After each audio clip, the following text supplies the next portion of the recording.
Dulu malah nyampe lah 18, 20, sekarang susah. 10 aja sekarang sampai siang susah.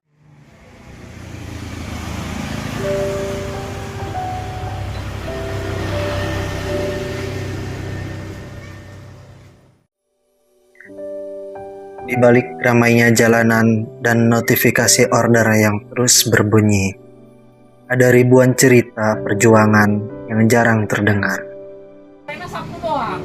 Mereka bekerja sejak matahari terbit hingga sore menjelang, menembus panas, hujan, jalan rusak, hingga kerasnya persaingan. Inilah kisah Bang Erik, seorang driver ojek online dari Rangkas Bitung, yang bertahan di tengah sulitnya mencari pekerjaan.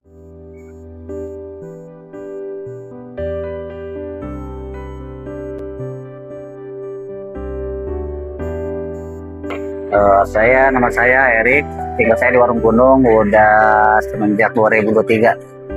Jadi 3 tahun jalan. Sudah 3 tahun Bang Erik menjalani profesi sebagai driver ojek online. Pekerjaan ini menjadi pilihan setelah dirinya beberapa kali berpindah pekerjaan. Ya dulu kan saya kerja tahun 2021 resign, ya, terus tahun 2021 saya kerja lagi jadi driver juga sama teman, ngajak teman. Terus tahun 2023 saya ke Jakarta kerja sambil ngojol lah, kerja juga. Terus saya fokus di ngojol sekarang dari 2003 sampai 2006. Kalau saya on beat keluar rumah dari jam 6 pagi sampai jam 5 sore. Hampir 11 jam di jalan, dijalani setiap hari. Namun, menjadi driver ojol bukan sekedar soal berkendara. Ada banyak hal yang harus dipersiapkan sebelum bekerja. Ya, yang pertama ya HP, terus isinya full, kuota terutama, saldo terutama. Ya persiapan ini aja, tentang kondit lah.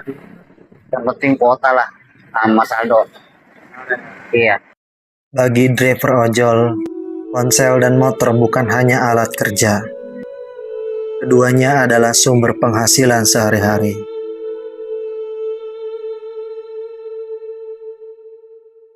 Pertanyaannya cuma ini doang. Kalau di area perkampungan itu jalan banyak yang rusak, yang perkampungan. Jalan rusak menjadi tantangan pertama, tapi bukan satu-satunya. Kedua, kalau dapat orderan itu seharusnya CS1 kadang mau anaknya 3, 4 kayak mobil lah itu mau orderannya, ya pakai motor. Saya bingung dari situ doang. Itu tantangan yang beratnya. Ya namanya ojol ya kita paling suka nawarin kasih tambahan lah sama CS-nya gitu. Kan berlebihan penumpangnya. Itu doang sih. Keselamatan menjadi pertaruhan di setiap perjalanan. Tambah lagi sekarang driver nambah banyak lagi di Rangkas itu ya. Banyak saingan. Iya, banyak saingan. Sekarang susah lah dapat orderan sampai dari pagi sampai sore itu. Sekarang paling juga 15 orderan. Dulu malah nyampe lah 18, 20, sekarang susah. 10 aja sekarang sampai siang susah. Paling 5, 4. Udah. Gitu aja. Persaingan yang semakin ketat membuat penghasilan driver ojol ikut menurun. Kalau masalah ojol sih tergantung ya, kayak jualan gitu. Kalau lagi rame-rame, kalau sepi-sepi. Ya kalau ramenya kita dapatlah di atas 100 mah sore. Tapi kalau udah hanya kesepinya, susah dapat 50.000 juga. Fakta ini lapangan, fakta. Tidak ada kepastian pendapatan. Kadang ramai, kadang sepi. Semua tergantung pada order yang masuk hari itu. Meski begitu, Bang Erik tetap bertahan. Nah, sekarang kan susah nyari lapangan pekerjaan. Udah banyak pengangguran. Sekarang nyari pekerjaan susah, kecuali ada yang bawa orang dalam pasti itu. Kalau sekarang sendiri-sendiri susah lah. kecuali ada yang bawa. Zaman sekarang nyari kerja susah.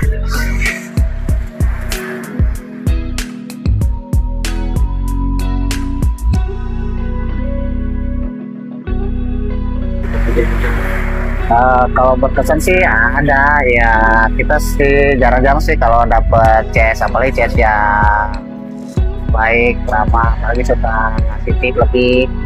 Contohnya saya pernah sekali nganter CS ya daerah Pajajaran ke Rangkas gitu, dia minta PP, alhamdulillah cuma nunggu setengah jam di pasar dia ngasih cepet ke. Nah, kalau menurut tarifnya sih kalau PP itu paling 30-an, 30 ribuan. Itu ya pengalaman saya sih. Di tengah kerasnya jalanan, perhatian kecil dari pelanggan bisa menjadi penyemangat besar bagi para driver.